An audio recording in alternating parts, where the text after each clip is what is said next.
Doing? We live with Mr. Judge Joe Brown. What do you want to be called, Mr. Judge Joe Mr. Brown? is redundant. That's like That's what I was about to say. But anyway, I got elected my second 8-year term, so the governor sent me this certificate saying, "Congratulations, you judge for the rest of your life" as a title. I guess that's like Colonel, but I'm not cooking fried chicken. Barbecue got a new barbecue line, but Judge Joe work right.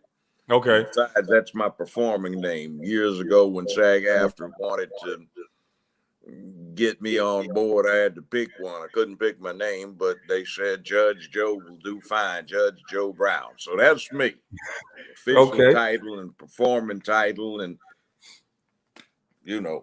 Well, welcome. Well, we're going to get right into it. I mean, I don't know if you've been abreast to what's going on with me. I started with a little misunderstanding with a former teammate and then a peer that I don't know really that good with Matt Barnes. I call him Becky with the good hair. But he invited me to his man parts after a simple disagreement that I tried to get them to correct behind the scenes. But, if you understand how these gentlemen think, they're a little bit immature. So I brought you on. You want to put childish? Yeah. So I called them the go along, get along gang. So and since I've been called, I like that mug. I have a few of these. Oh, yeah, that's nice. Since I called them the go along, get along gang, I've been doxxed like no other. My family history has come out on the Breakfast Club. Jamel Hill has come out and spoken about me and then tried to have plausible deniability saying she was talking about a game. Just Stephen A. Smith saying a narrative that he wanted to say. And then now we have Dr. Boyce Watkins who inserted himself into it. So is there a go along, get along gang or no? Son, when you start trending, you start getting attention paid to you.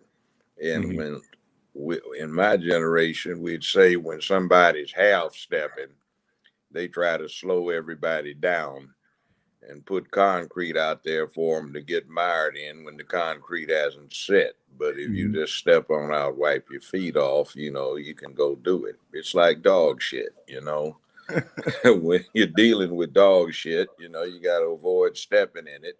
Yeah. But they try to put it in front of you, so you keep running into it.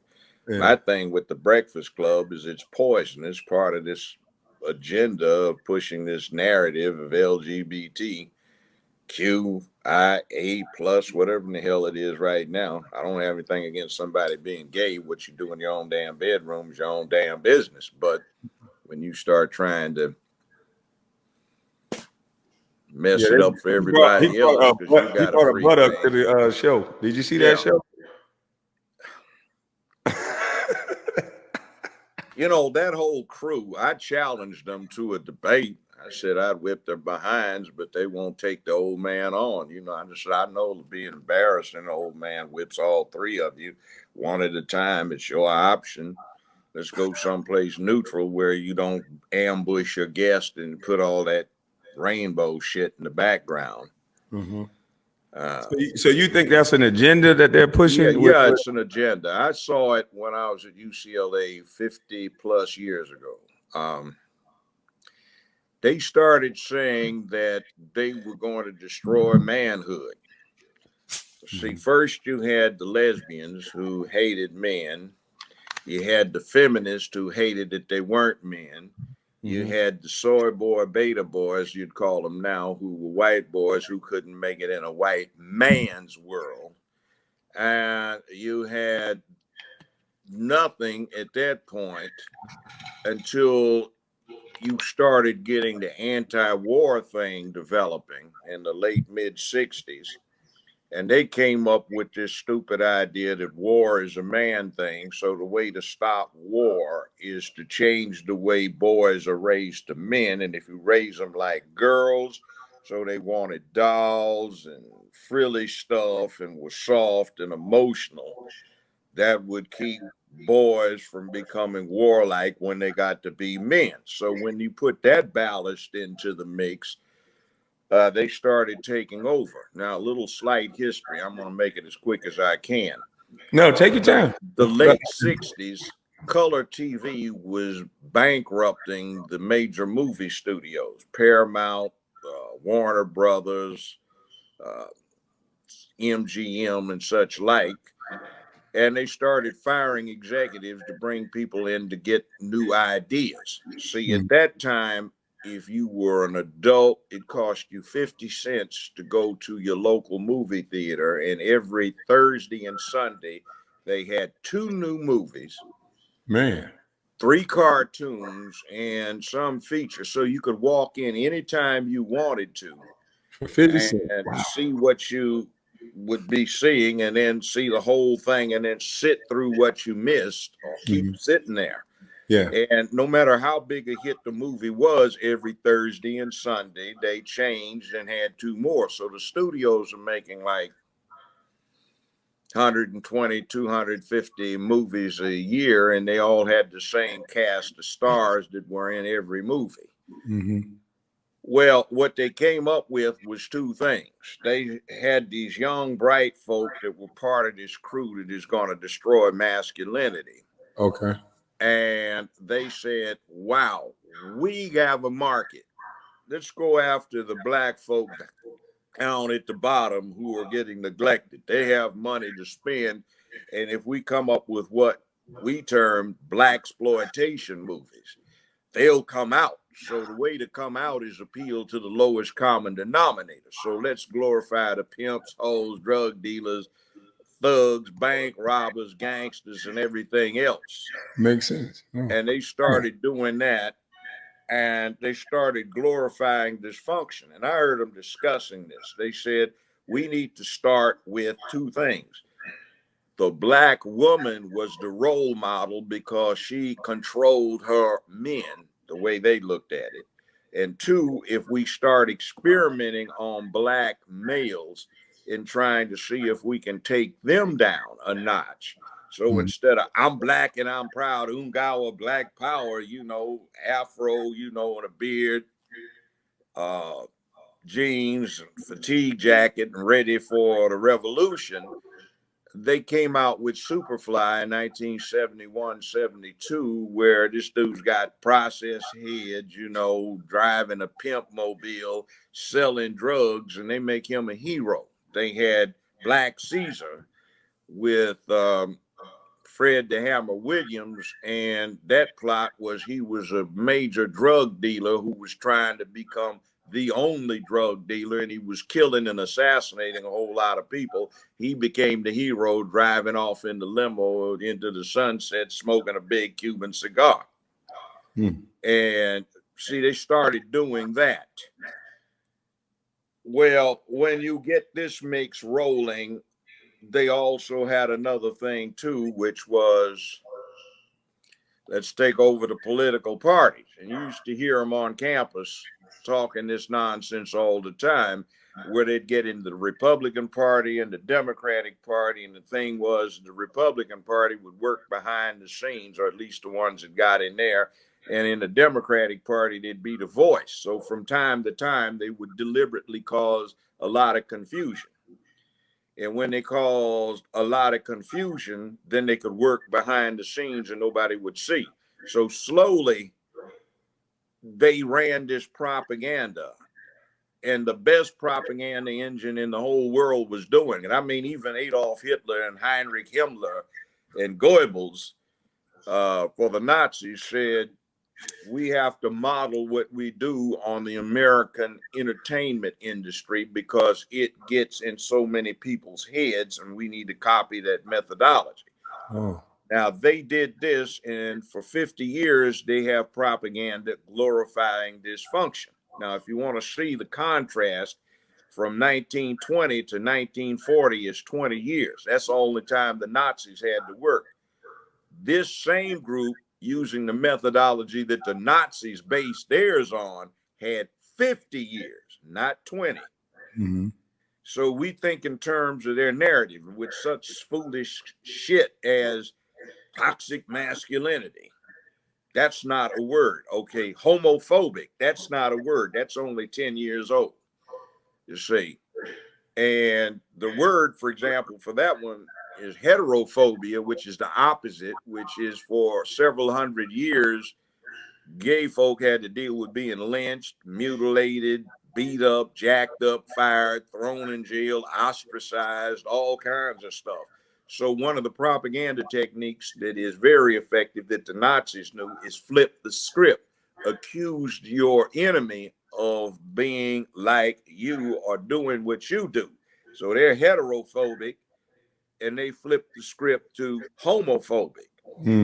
For example, you can find old dictionaries, they've got heterophobic, but they don't have homophobia in there. But now if you type it into an iPhone, heterophobia is red underlined because they don't recognize it as a word, but homophobic, they'll put up a rainbow, you get that little emoji popping up. That's the flipping of the script. All right. And when they start getting you thinking this way, toxic masculinity. See, what they call toxic masculinity is the absence, because that's where you come in. Where I come in is we're trying to deal with imposing masculinity, because masculinity is a set of standards inputted into a boy so long, so often, so hard that when he becomes a man, it is innate in his character. And that's about making where you live a better, safer, more secure place filled with economic prosperity, sense of purpose, morality, and ethics, where you dedicate yourself to public peace, dignity, and order. And you are a man of peace who can be violent and brave and courageous when necessary. You see, that's what men do, where the little women and children get in the lifeboat first when the damn Titanic is going down. So they try to destroy that. And by destroying it, they translating get a chance to get their freak on in legitimacy. Now, see, homosexuality is distinguished from this LGBT stuff. Now, I employed some gay folks, still got one or two on the payroll, and they look at this stuff as a cult. And if I can explain, all right, I'm straight, I'm heterosexual. But when I see Lizzo, the lizard hippo, with her bare, fat, flabby ass trying to twerk in public, looking like a damn harlot in front of children, see, that's not right. When I look at Cardi B, who is a street walking hoe who brags about how she used to drug her tricks so she could rob them. Yeah, she did say that. See, that kind of thing put up as an exemplar of heterosexuality and normalcy. That is not normal. Something's wrong with it. Okay, a homosexual who is taking care of his business and his bedroom freak is his own business is different from some damn fools with a gay pride parade with nothing on but some leather chaps and their bare asses and dicks hung out with a bunch of children looking at them. See, there is a difference. In other words, keep your business to yourself. We don't know what the hell you're up to.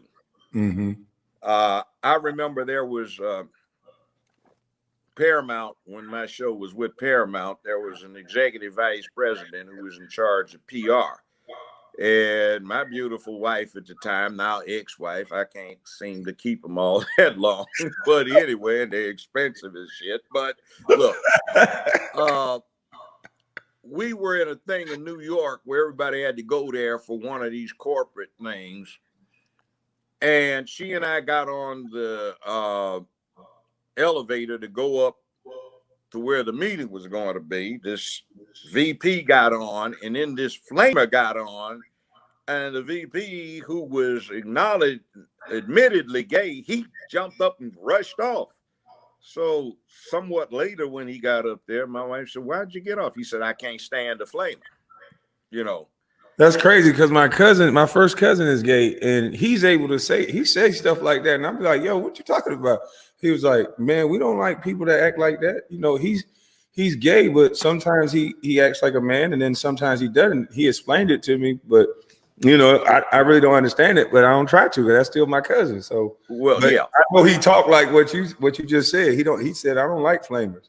Well, see, here's the thing I found out when I was a judge. I put together these psychologists and psychiatrists, and under Tennessee law, with a provision I lobbied for, any sentencing judge can conduct psychological or mental evaluation of anybody he sentences. So we were doing research. We found there are basically two types of homosexuals. the type that hates the opposite sex and the type that wants to be the opposite sex. Mm-hmm. And a lot of that is hooked up in self-hate. Now, see, black folk back in the 60s, we came to recognize that we had been victimized by a long period of negative imagery, so we hated ourselves. Everybody wanted to be white, press their hair, conk their hair. That's that process. And Malcolm said that best way I've heard it, processed head equals a processed mind. But anyway, we were in I'm black and I'm proud. Now you've got this group who is deep off into personal self-hate. They hate what they are. They hate what they want to be. So they have taken a nihilistic approach and they have screwed up everything that's supposed to be of value. Mm-hmm. See, instead of being brave and courageous, it's all right to be a friend and be a coward. Instead of, well, hell, they couldn't get away with anything else but that. McFly in Back to the Future 35 years ago, what is it? He goes back in time. His daddy is there getting punked out by this bully, and where the kid comes from, this bully's still bullying daddy. So he gets daddy to screw up his nerve. Daddy busts the bully in the mouth on prom night, knocks him out, actually. Mm-hmm. When he gets back, the bully works for daddy. He's daddy's flunky. See, that stand up to a bully is part of being a man. You have to learn how to deal with that. You know, I'm gonna get my ass whipped, but I'm gonna bust this MF in his mouth. You know, and maybe the next time or somebody else, he doesn't want to get busted in his mouth, even if he winds up whipping me. Now, oh my God, we have to bring in the police and the teachers and the parents to stop all of this horrible bullying. Oh, it's just so awful. And then, oh my God, we have to stop this online bullying. Oh, he's going to kill himself if he turn the goddamn thing off. And you see Twitter, Facebook, Instagram are perverting the First Amendment. You can't say stuff if it makes some jackass feel uncomfortable. Yeah. And then I don't even watch TV. Well, see, here's the thing that's bad about that.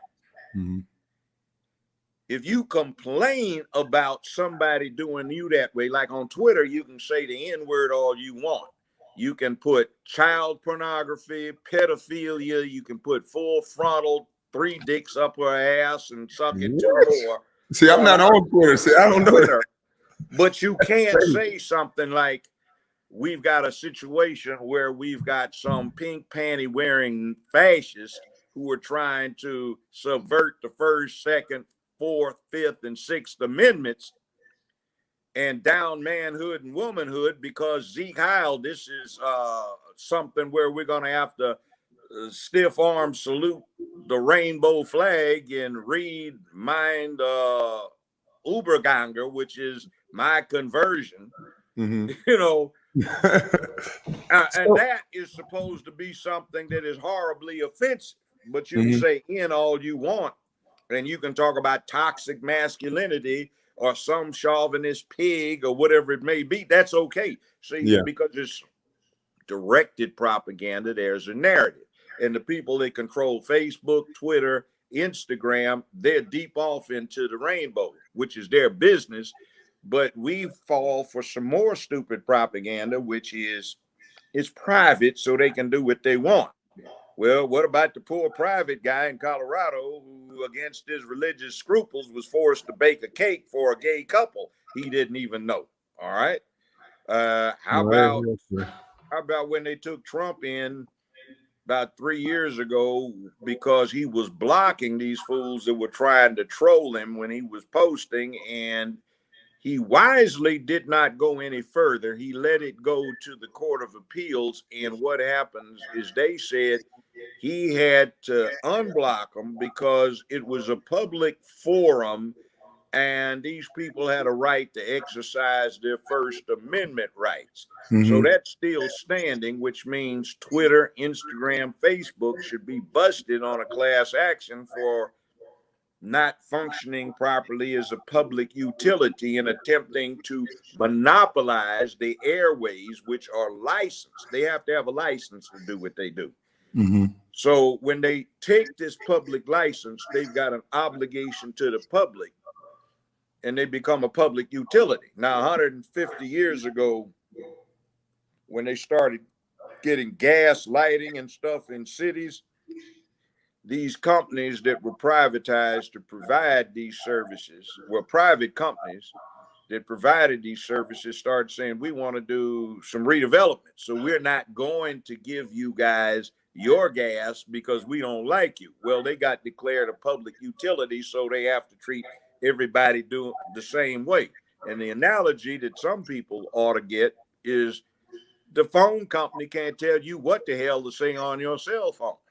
Mm-hmm. Same principles apply to Facebook, Twitter, and Instagram. YouTube, because they're using public airways and they have to have a license to do that broadcasting that they depend upon, Mm-hmm. they can't either. So, well, they definitely do. How do they get away with it?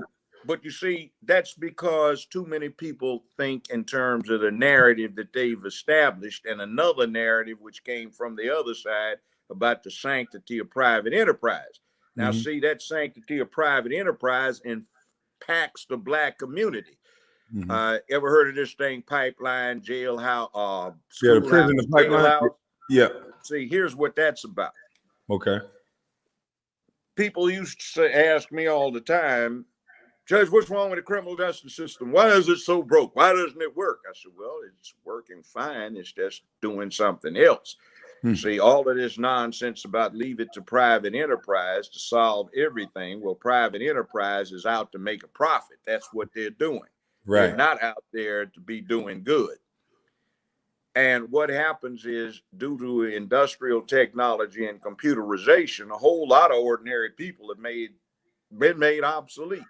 Now, the United States happens to be the only industrial country in the world that does not have a concerted government program to deal with changing that obsolescence of the worker who has been displaced by technology and training him to get an equal job in terms of income, doing something else or being able to do more. So we have a lot of surplus labor that is no longer necessary for the market. So labor is a commodity like wheat, corn, or cotton. And when you have a glut, you do three things: cut back production, subsidize and produce, or store the surplus. The surplus labor is stored in the jail cell instead of a grain silo. The subsidy is the public assistance check of one form or another. And the cutting back of production, the glorification of dysfunction, so the would-be labor units drop out, bang out, drug out, get knocked up too early, too often, develop inappropriate attitudes, lifestyles, worldviews. They don't have any vocational skills. They don't have any educational preparation. They're useless. And you have essentially another negative because the public assistance goes to the female, because in a lot of states, an able-bodied man is not eligible for any kind of public assistance except unemployment. And he has to have worked long enough to get that. And he's only entitled to so much. Meanwhile, back in the Johnson administration in the 60s, they came up with a concept that was good, the safety net. But what they wound up is having a distinctive class of women who became welfare dependent. They got bigger checks the more babies they had, and the check was not going for the babies, it was going for them. Right. It's like a friend of mine and I were in Nickerson Gardens out in the Los Angeles area. It's 1967, and we were recruiting for college. In those days in California, UCLA, Berkeley, Cal State, they were free. There was no tuition. There was an insurance and benefits fee. In other words, $56 a quarter. You got unlimited medical care, prescription medication, eyeglasses. You got free concert tickets, athletic events tickets. You didn't have to pay for them, but there was no tuition. Now, Ronnie Reagan screwed that up. He came in campaigning on a platform that he was going to destroy free higher education because nothing but long-haired, commie, sympathizing hippies took advantage of it. So from free education, which was an investment in the human infrastructure of the state, you switched over to this mess they have now where everybody is in hock for 10 years trying to get an education, unless you play some sport to get an athletic scholarship. And it's gotten way, way out of hand. So what happens, see, is when these kids are in a situation where the only way the money comes in is through the women, you set up a matriarchy. And hey man, like what you doing, man? Like hey man, where your bitches, man?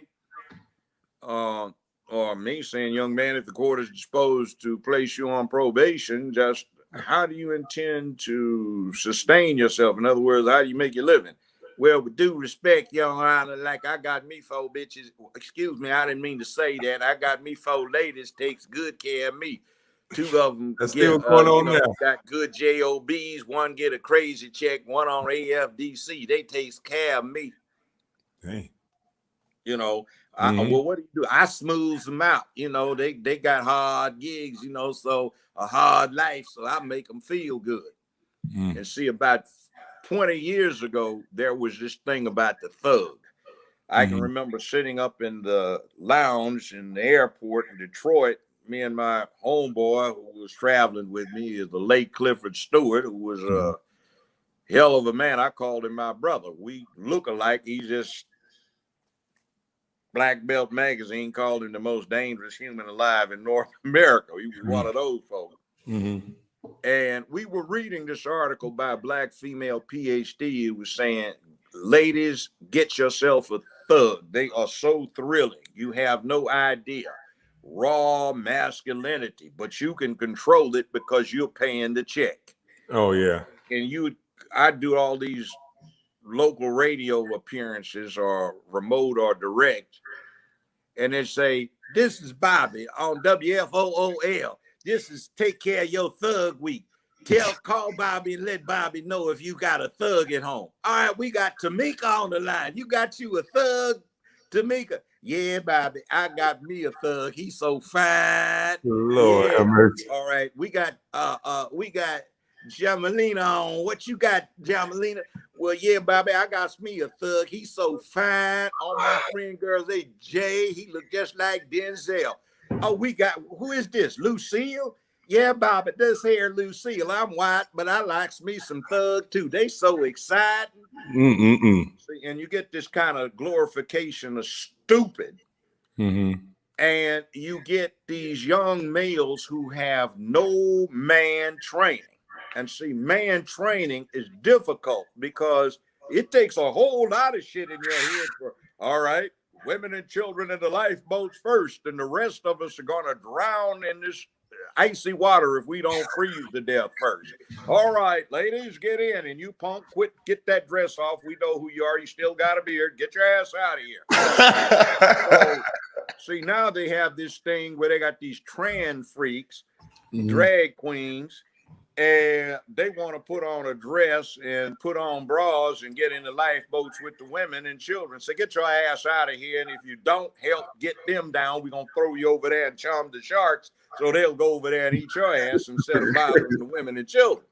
And then see, this coalition they put together is going to fall apart. And one of them is this, 2 of the factors that are going to make that happen is this pedophile thing and this drag queen thing, because the feminists have been fighting for years to get women's sports. Now, granted, it's flipped over to being a bastion for lesbianism in a lot of the female sports. But when you let these boys jump in who can't compete against the boys of the guys and for varsity, and let them compete against the girls and still whip girl ass, that upsets the paradigm. Plus, they're going to kill one of these girls. I got a personal thing about it. Somebody's granddaughter I had last seen when she was like 10 or 11. She said, Mm-hmm. Uncle Joe. And I was in the parking lot of something like Lowe's, one of these big hardware places. And I walked over, I said, I haven't seen you in a long time. And she had her arm up like that, in a cast with a strut. I said, what happened?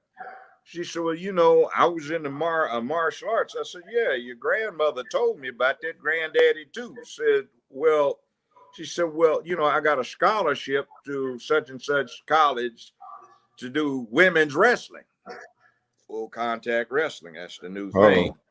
So what happened? I said, well, what happened to you? She said, they made us wrestle these, and she started crying, these freaks, she said, who said they were girls. And I objected, and they told me I'd lose my scholarship if I didn't wrestle. And they told the team we'd forfeit, but we didn't. So another girl on the team got 3 cracked ribs and a fractured jaw. And I got my compound fracture of my arm. And I've had 3 operations. She started crying, said, Uncle Joe, I can't study hard because this medication jacks me up. I can't sleep because it hurts. And I just said, that's a damn shame. But you see, that's what this leads to. And toxic masculinity actually is one of the things that promotes violence. See, they try to protect these boys and they do not know who they are. Because they've never had to face down a bully, never had to screw up their courage and take a stand knowing I might get my ass whipped, but I'm going to have to do what I have to do. Well, you like meat? You eat meat? Oh, yeah, I eat bison every now and again. Yeah, a bison's good. Yeah. Chomp into it. I like it medium rare.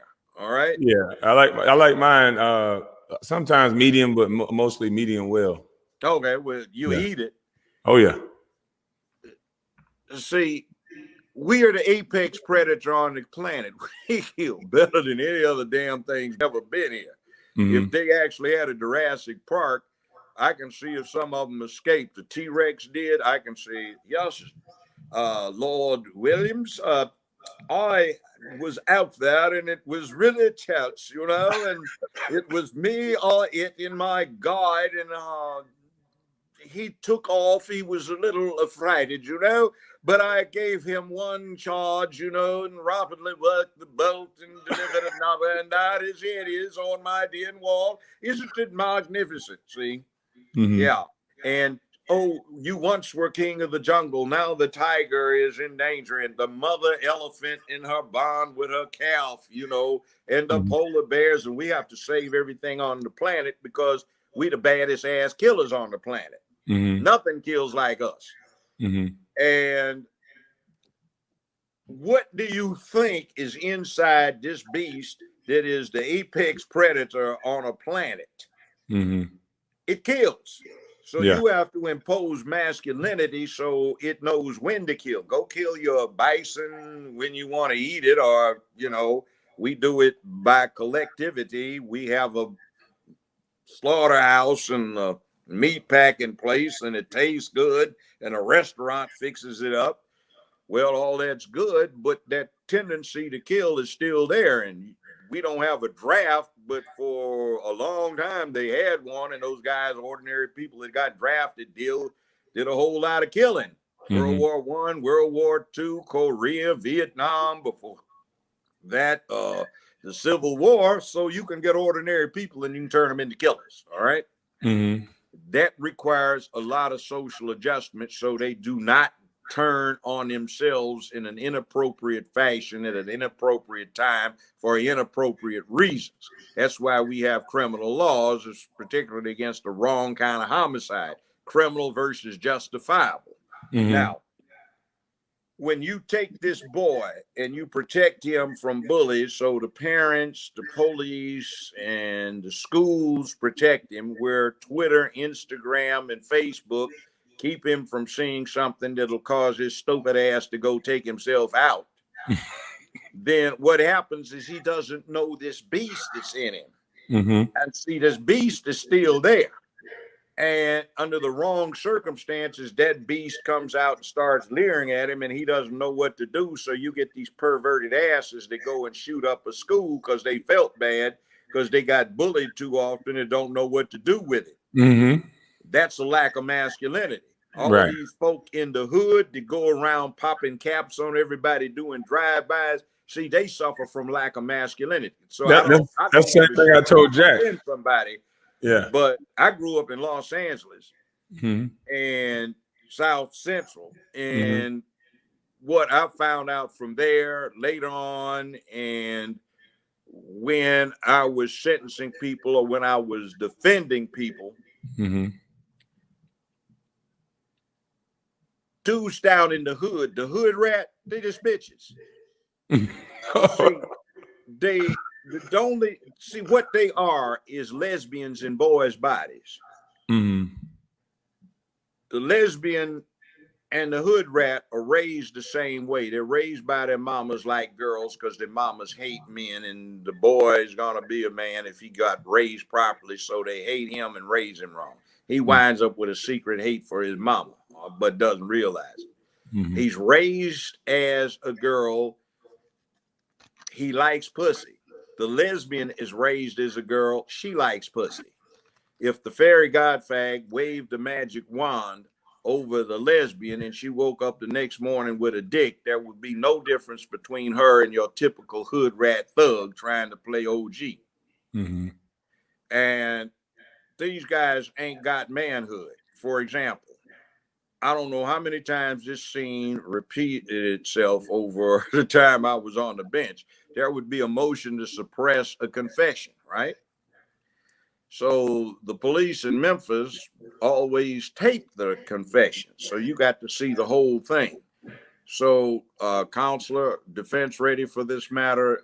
Prosecution, you ready? Madam Court Reporter, can you set up in the court's chambers in, say, 10 minutes, and we will take a look in camera at the video clip of this confession that we have a motion, I think, what's the file docket number? Thank you, ma'am, blah, blah, blah, blah. This dude, we're getting ready to take a recess. And I take the recess, and the lawyer walks up to ask me about something else. So I'm still watching. OG is back there talking to his homies. Yeah, man, I'm down for the cause, man. You know, like, hey, they just put this case on me, man. Like, oh, hell, man. They was trying to get me to say all kinds of shit, man. I can hear him. So I go on and back. I'm watching this confession. Here's where it goes. Man, I don't want no lawyer. Sir, you really need to have an attorney. We can call one right now. You should have a lawyer. This is a serious matter. I don't want no lawyer. I just want my mama. Can you get my mama in here? Well, sir, your mother can't be in here while this going on. You a grown man. I don't care. I just want my mama. Look, sir, you have a right to remain silent. I don't care. You have a, you know, blah, blah, blah, blah, blah. And, oh, Lord. I don't care, man. That's what I was talking about. And look, it was shot dog and stomped there. That's crazy. And they did it. That's it. Okay, so anyway, this dude has been advised 9 times of his rights, and he wants to waive them, and he's crying all over the shit. And that's why they got these strange stains on the waiver. This fool's been crying. It's snot blowing all over, running down his face. And I'd get out there and I said, well, let's see. We've had gentlemen that have been identified. Could you gentlemen come over here and that we're going to speak to the defendant about this, about he blah, blah, blah, blah, blah, on this matter about the bond, blah, blah, blah, blah, blah. So I'd move them over here. So, well, it seems since they have identified him, so let's move to this point. The defendant spent most of his time crying and washing tears from his face with looks like most of a fresh blocks of Kleenex, and mucus was running all down his nose and dripping all over the table. He was crying for his mother. He multiply waved right to counsel and wanted to make a statement if only his mama could be there, and the officers advised him his mother could not be present. And let's see, he also advised that the following individuals I read the names off were part of this armed robbery, blah, blah, blah, blah, that resulted in the killing of 2 people at this convenience store, which becomes felony murder, subject to the death penalty. And I say, please take those individuals into custody right now. No bond. We will review this in a bit. See, they punk out. They rat on everybody. There's no such thing as loyalty. They tell. And what's interesting is in most states under American law, you cannot convict someone on the uncorroborated statements or evidence of an accomplice. So there is one guy in there that's an OG. He just said, I don't want a damn form. Hell, I have nothing to say, and he'll write that out. I want a lawyer. And because he didn't confess, there's no case against him, because most murder cases are the hardest thing to prove because there's no witness. And damn near every time there's a murder trial, somebody shot his mouth off, usually to some woman he was trying to impress, who was some low-class woman who had a drug case he was trying to get out of, so she'd tell on him. Then they got him and he punked out and told on himself. He confessed. Now, yeah, there are a lot of innocent people in the jails, but the percentages are small because this is what's going on. For the last 70 years, it's been kind of consistent. Just a little more than 2% of the people in American prisons got found guilty by a jury. 97+% pled guilty, and depending upon where you are, 84 to 87% confessed. So I've seen some innocent people. That's crazy. I got the youngest person in the world off death row. I got a stay of execution 23 minutes before they were going to fry him, and he was 15 plus 2 weeks at that time. I got the conviction set aside on a number of grounds, including an all-white jury. But the bottom line is that most of the people off in there, when they're talking to their lawyers, are saying, yeah, man, well, he didn't really see me. Well, how you know he was taking a smoke over there by the telephone pole if you weren't there? Well, he couldn't have seen me. I was in the shadows behind the dumpster. But you were there. You're trying to say you weren't there. That's a matter of proof, but you were there. And by the way, 6 of the witnesses for the state knew you from high school. 2 of them gave the police your mama's address. So you're trying to tell your mom and everybody that they're lying, trying to put a case on you. See, so you get this. But when you get these people back in this system where they get put in jail, some people get it wrong. They just want that free labor, that slavery. No, it's not. See, they don't want you to work, so there's no rehabilitation. If you work in the joint other than to have make work to keep you out of mischief by pressing license plates, if they rehabilitate you, when they let you out, you reglut the market. So what happens is when you're clowning around acting a damn fool, you cause your community to be chaotic, so your community cannot engage in collective self-help through the political process. And what happens is you take that community out of the loop. Now, there's still some entry-level jobs, but part of that cutting back of the labor by getting into somebody's head, man, fuck that shit. I ain't flipping no burgers at no Mickey D's. I got my bitches and hoes take care of me. What the fuck I'm gonna be up there doing that shit? I got plenty of merchandise to move. Motherfuckers love that shit. Got lots of gold to be worn and ladies to be played. Damn that. Yeah. And then you get this other thing that's going around, bros before hoes. I don't understand that. That's because they ain't getting pussy.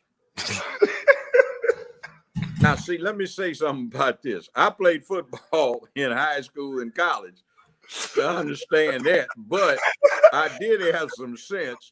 And see, you made a career of basketball because you actually were good at it. But you see, there's a whole lot of brothers can't shoot a goddamn basket, and they'd be out there sweating, playing instead of getting their heads in their books. And meanwhile, their girlfriends are frustrated. So I'd go fuck the girlfriends while they're out there getting sweaty.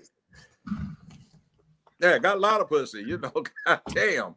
And I ain't gonna lie, I've devoted all of my adult life to acquisition and enjoying my pussy. Damn, you know. But when you do that, you gotta be able to hang. So that means you gotta get prepped so you can take care of some business, so you can be about something other than trying to simp off of somebody. Right. So, you know. Man, that's crazy. You're a funny judge. You're the funniest judge I ever seen.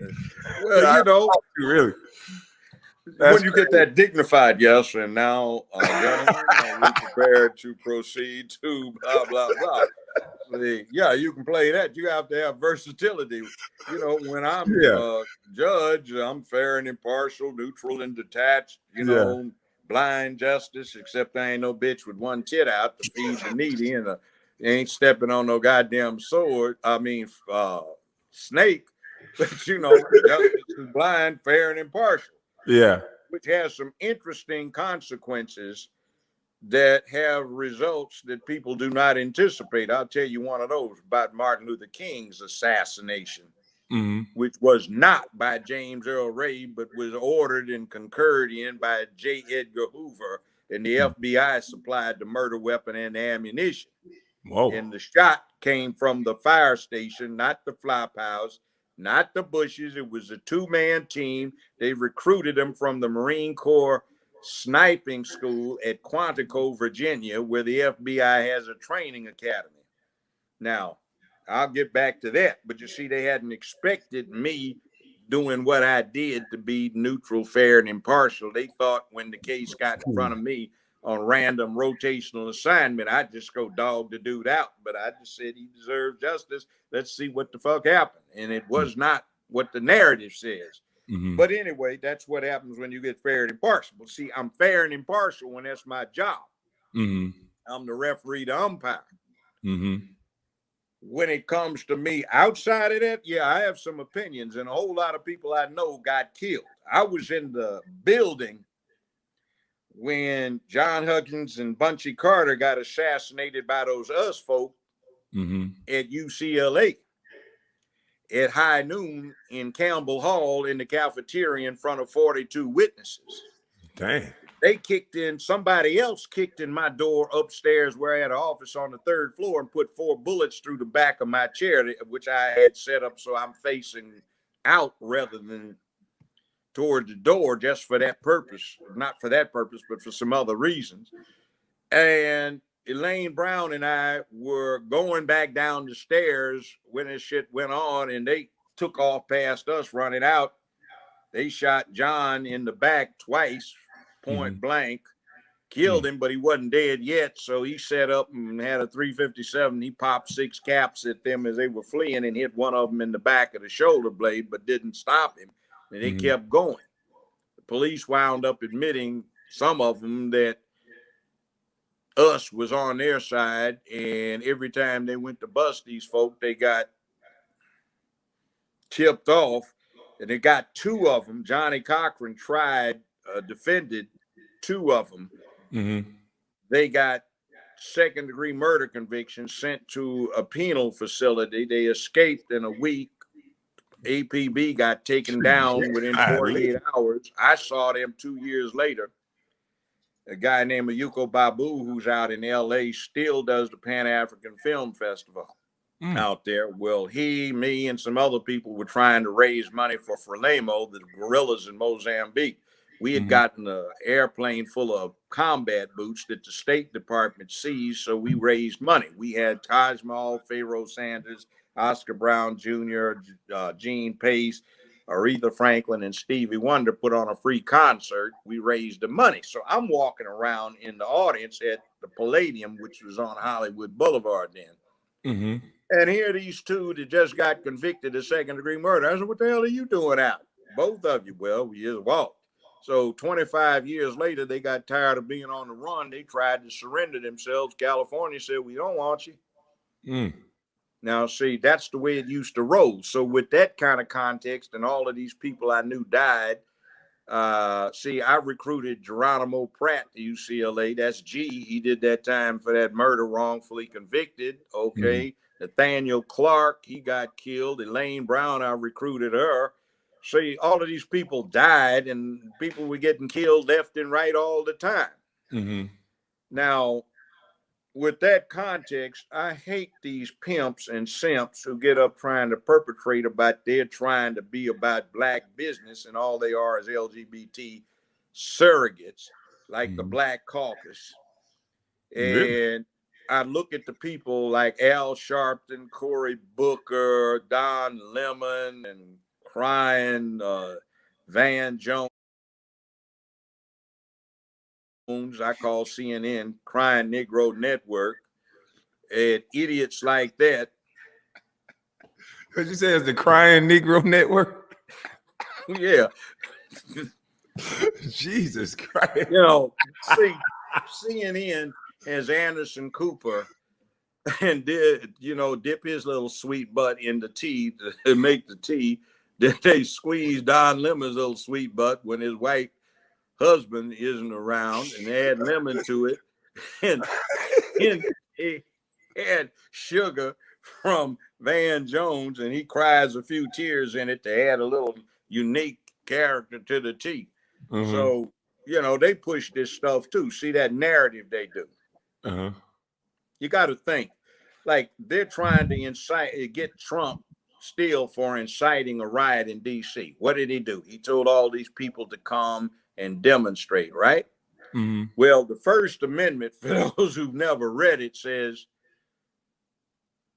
you have a right that shall not be abridged to assemble and petition for redress of grievance. That means you have a demonstration, and the petition doesn't have to be in writing. It's been the law for 240 years. It can be by protest. You have a right to assemble, to petition, protest for redress of grievance. In other words, you got a problem you want fixed. That's all they did. Now, it's been long the law that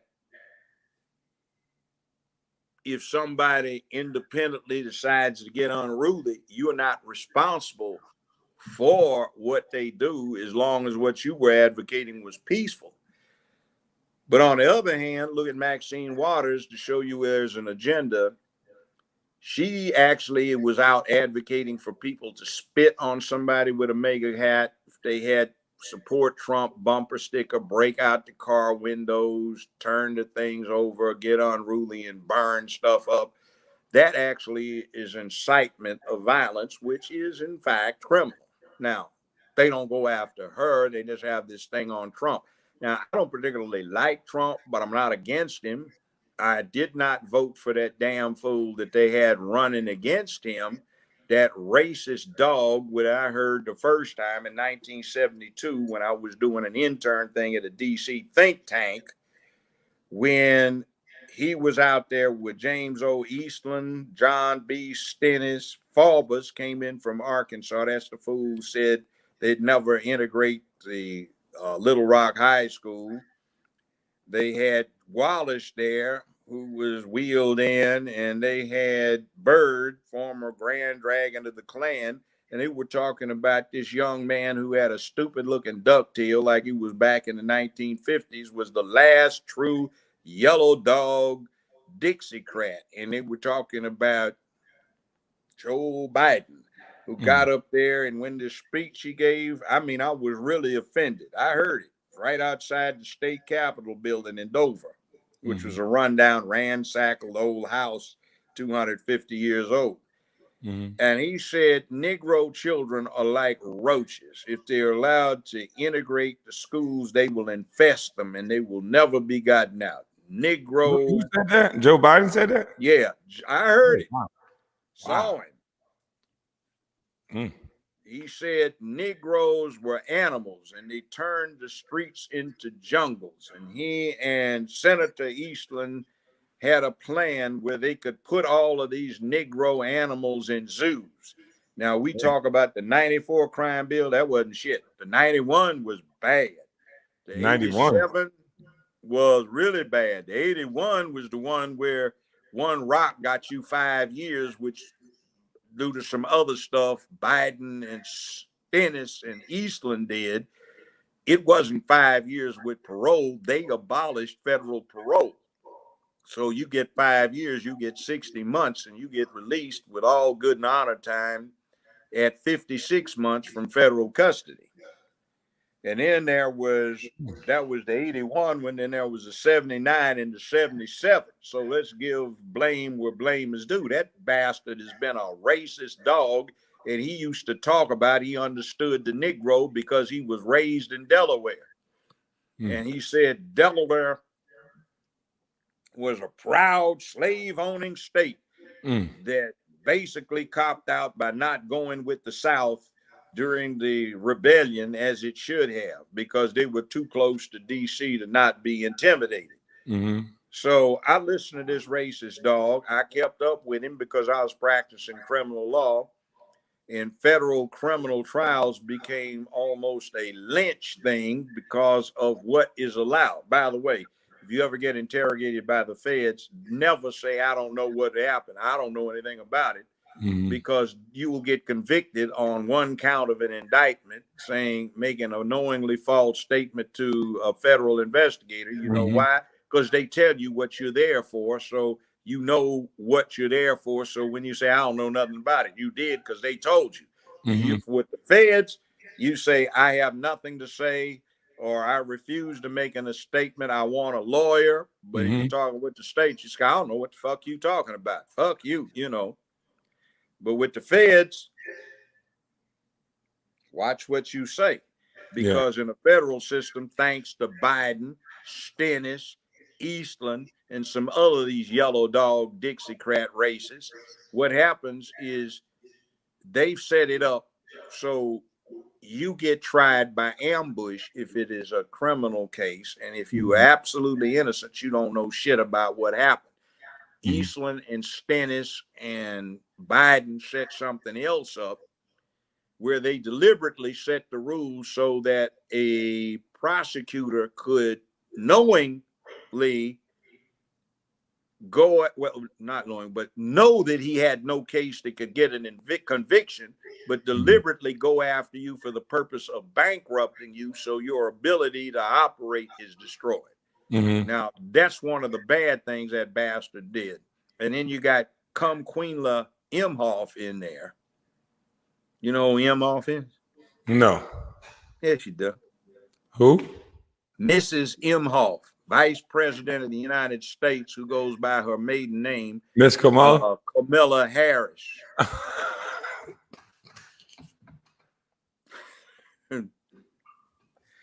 She's got 2 Jewish children she adopted. She married a Jewish husband who's got a interesting. I'm scared to talk about Kamala Harris. I'll let you have that one.